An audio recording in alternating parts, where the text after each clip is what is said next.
Un jour, sans que l'on ne sache pourquoi, un panier tomba du ciel. À l'intérieur, il y avait un bébé qui tenait dans sa main un drôle de petit grelot. Le facteur du village, qui passait par là, fut attiré par cet étrange panier.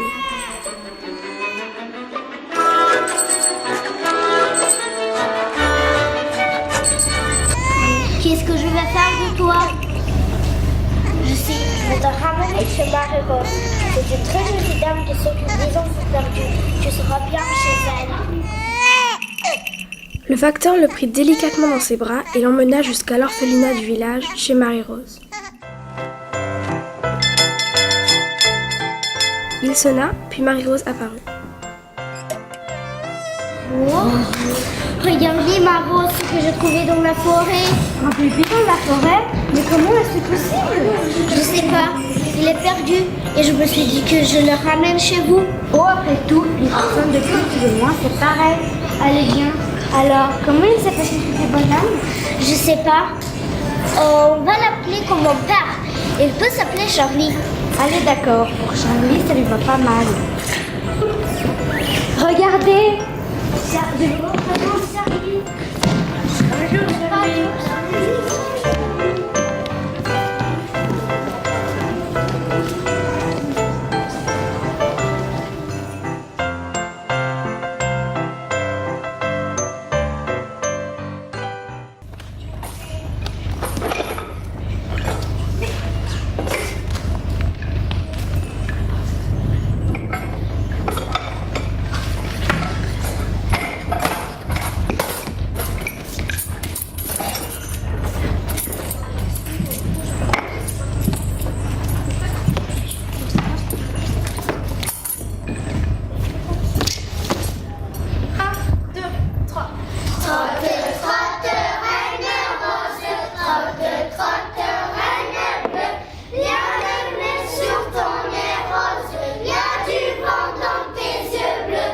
Trotte, trotte, reine rose, trotte, trotte, reine bleue. Y a des cadeaux sur ton traîneau, y a des flûtes et des pipeaux, et des claves, et des claves. Un grelot, un grelot. Trotte, trotte, reine rose, trotte, trotte, reine bleue. Y a le nez sur ton nez rose, y a du vent dans tes yeux bleus. Trotte, trotte, reine rose, trotte, trotte, reine bleue. Y a des cadeaux sur ton traîneau, y a des flûtes et des pipeaux, et des claves, et des claves. Un grelot, un grelot, un crayon, un tambour, un tambour. Trotte, trotte, reine rose, trotte, trotte, reine bleue. Y a la neige sur ton nez rose, y a du vent dans tes yeux bleus. Trotte, trotte, reine rose, trotte, trotte, reine bleue. Y a des cadeaux sur ton traîneau, y a des flûtes et des pipeaux.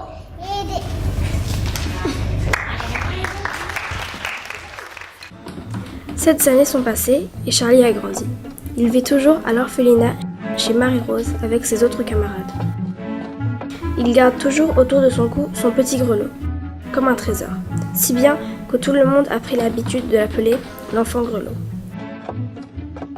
Charlie répétait souvent à ses amis que dans le ciel, très très loin, vivaient des étoiles qui veillaient sur chacun d'eux. Il avait déjà rencontré la sienne, elle s'appelait Alma. Une nuit, Charlie entraîna les garçons sur le toit de l'orphelinat. Il voulait leur montrer Alma. Venez, je vais vous montrer Alma. Voilà Alma, elle me sourit. Vous n'allez pas croire à ces bêtises. Mais si, chacun a une étoile dans le ciel qui prend soin de lui. Il agite son grelot.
Les enfants, émerveillés, dirent au revoir à ces gentilles étoiles et prolongèrent le rêve en pensant déjà à Noël. J'espère que le Père Noël ne va pas oublier ma guitare. Si tu veux qu'on j'écrirai au Père Noël, j'ajouterai un petit mot pour toi. Fais-le maintenant, s'il te plaît. D'accord.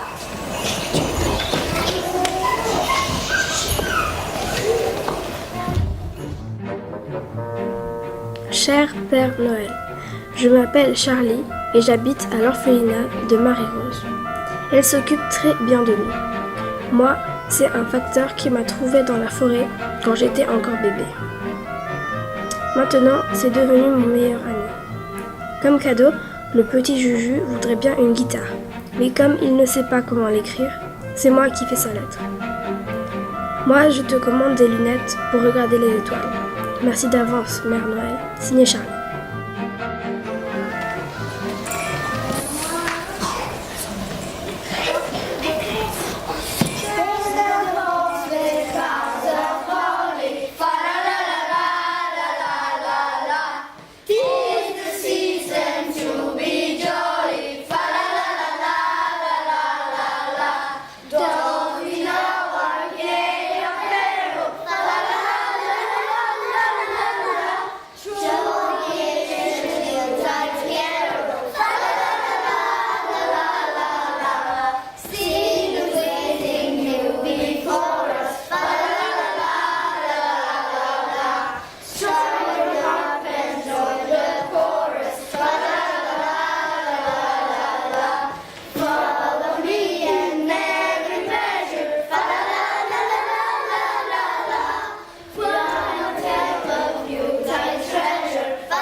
Peu de temps après, Charlie aperçut le facteur et lui demanda où il allait. Je vais aller donner les lettres à la Mère Noël. Je veux venir avec toi chez la Mère Noël. Non, Charlie, c'est impossible. Personne n'a le droit d'aller chez la Mère Noël sauf la factrice. Bon, d'accord. Mais pourrais-tu au moins donner ma lettre à la Mère Noël? Bien sûr, Charlie. Le facteur ne fit guère plus de 150 pas dans la neige avant d'arriver devant une drôle de maison. Il frappa contre le bois de la porte et entra. À l'intérieur, la Mère Noël était assise dans son fauteuil et regardait dans le vide. Elle semblait ailleurs. Le facteur la salua gaiement puis ajouta: Vous avez de la chance que vous êtes la Mère Noël. De ces enfants qui pensent à vous, qui vous écrivent. Regardez ce que je vous ramène. Laissez-moi la paix avec vos maudits-lettres. J'en ai rien à faire. Vous comprenez? Je ne suis plus la Mère Noël. Et elle jette sa gueule. Vous n'avez pas le droit de brûler toutes ces lettres des enfants. Et leurs rêves. La Mère Noël ne l'écoute pas. Elle lui tourne le dos. Alors, le facteur sort la lettre de Charlie de sa poche et il la met sur le fauteuil de la Mère Noël. Lisons-moi celle-là, elle ne vous tuera pas. Une fois le facteur dehors, il ne cessait de penser à l'horrible scène qu'il venait de voir chez la Mère Noël. À la sortie d'un chemin, il dérapa sur une plaque de verglas et se cassa la jambe en tombant.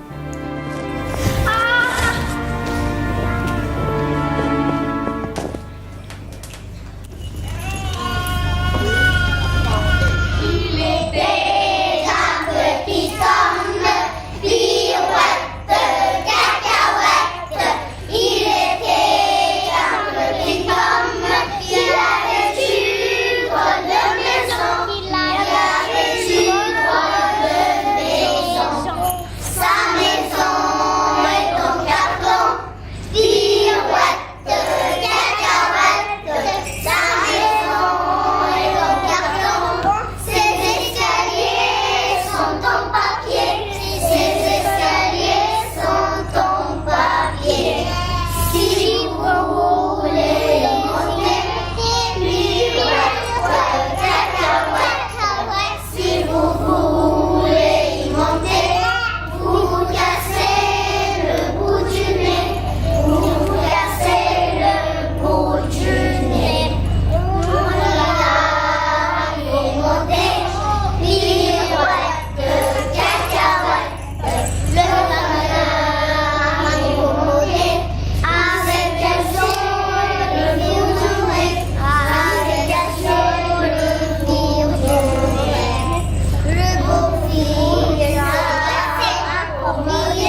Le beau-fils, c'est Yacine, pirouette de cacahuète. Le beau-fils, c'est Yacine, le bout du nez, c'est envolé. Le bout du nez, c'est envolé. Un avion à réaction, pirouette de cacahuète. Un avion à réaction, à rattraper le bout du nez, à rattraper le bout du nez. Mon histoire est terminée, pirouette de cacahuète. Mon histoire est terminée, messieurs, mesdames, applaudissez, messieurs, mesdames, applaudissez, pirouette, cacahuète.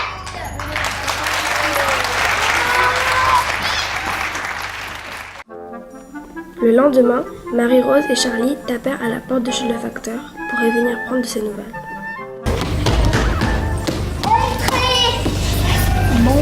Bonjour. Puisque tu te fais mal, tu vas chez toi. Oh,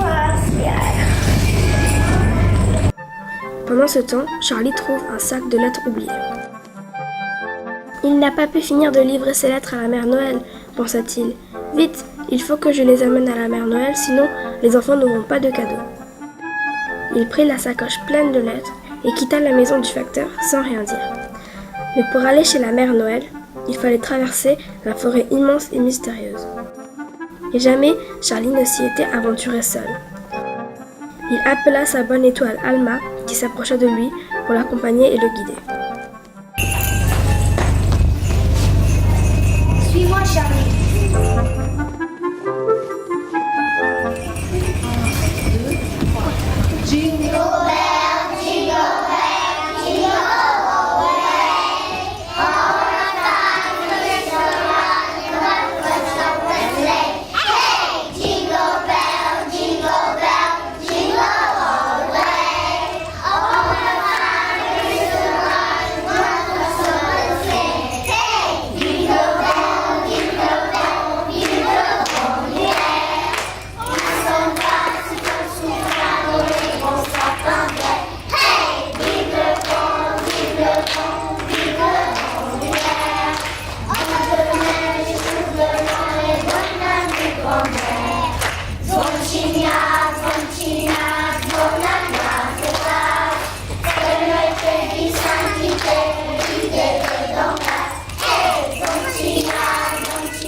À l'autre bout de la forêt, la mère Noël, endormie dans un siège, refaisait pour la 100e fois le même cauchemar.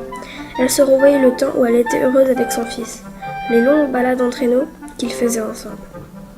Et puis, elle revivait la terrible tempête qui avait renversé le traîneau et tremblait encore au souvenir de la chute de son bébé du traîneau et sa disparition. Elle se réveilla en sursaut et retrouva dans ses mains la lettre de Charlie.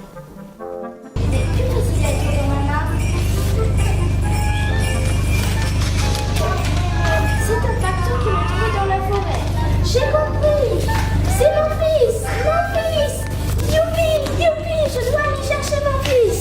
Elle quitta précipitamment sa maison. Peu de temps après, Charlie arriva chez la mère Noël accompagné d'Alma. Il découvrit la maison vide et les lettres des enfants brûlées.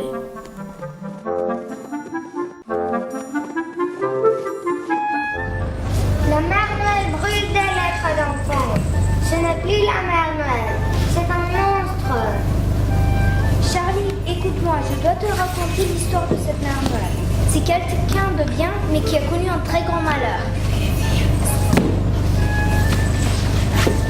Charlie ne veut pas l'écouter. Tu sais, Charlie, pour une maman, c'est terrible de perdre son enfant.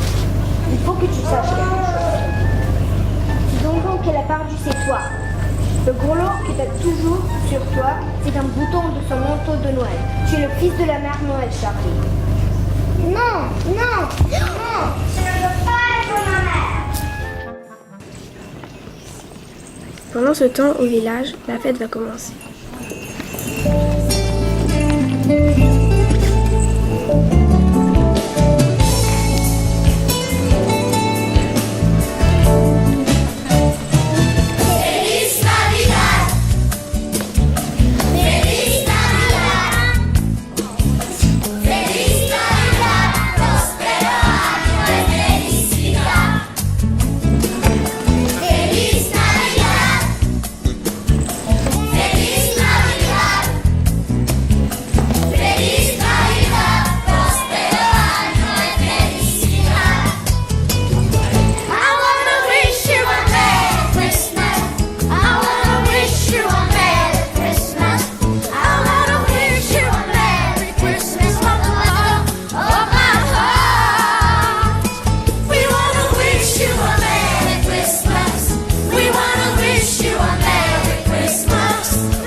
À la fin de la chanson, la mère Noël arriva. Elle cherchait Charlie partout.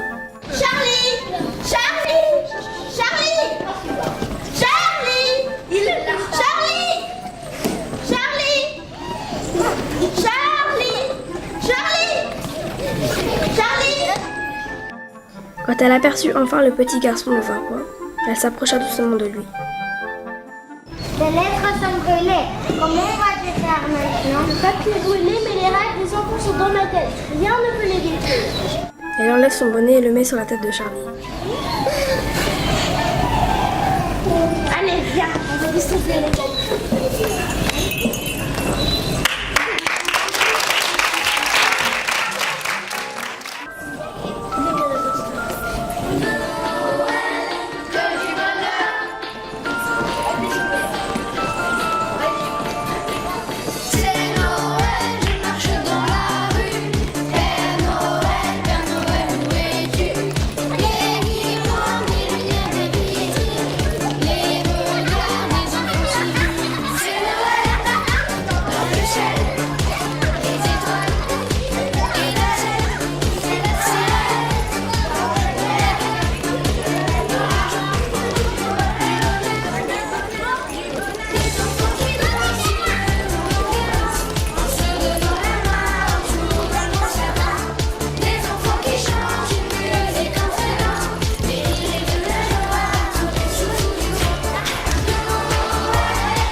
Shikari